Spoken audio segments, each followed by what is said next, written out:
So with a huge load of Final Fantasy coming on the way just based on that Nintendo Direct that we had, Nintendo Switch actually received Final Fantasy 15 Pocket Edition, and it came as a pleasant surprise to me. For someone who did not play the original game, even when clearly the visuals don't hold a candle to the original edition, and some may even say there's just straight booty cheeks. But even then, it's still just the same Final Fantasy 15 with more of a Final Fantasy 4 art style that you played on like the Nintendo DS. So for the most part, it's just a different way to experience the game at half the cost.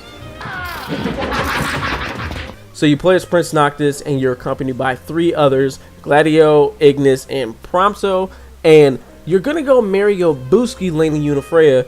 And what's weird is that all hell breaks loose, and now you are on this journey to acquire all these different powers from past kings.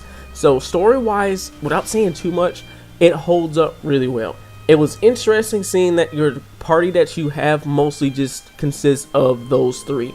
And through past games, usually your party always switch certain characters out. You wouldn't see them for a good amount of time. But this game predominantly sticks with these 3. But what's pretty good is that you can actually see the character development between the prince and his homies, and the game still has the same audio from the original version. But the only thing is, just because of the art style, you really won't see much character expression almost at all.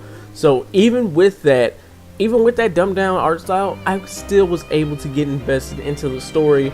So long story short, Square Enix put the full story in the Pocket Edition.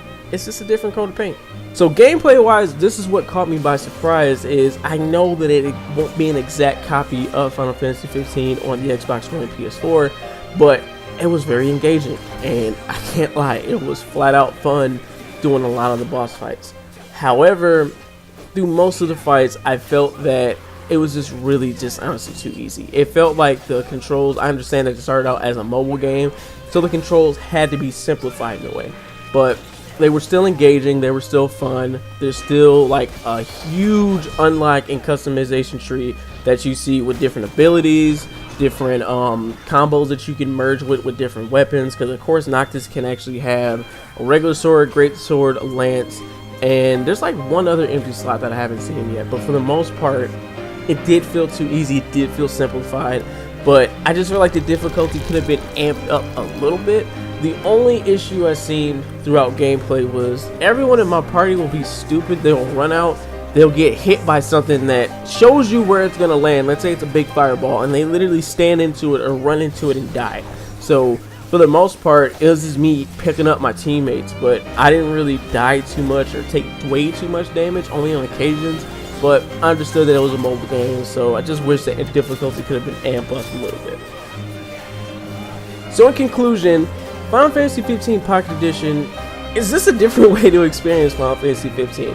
With just a little bit of some simplified controls, honestly, I would give it a 7 out of 10.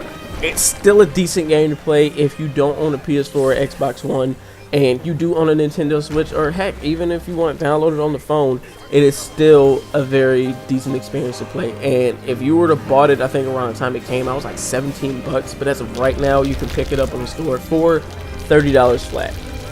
Honestly, that's all I have to say about Final Fantasy 15. So I hope you guys have enjoyed this review. If you would like to try this game out, if it looks interesting to you, definitely give it a try. It is on the Nintendo eShop as of right now for $30 flat.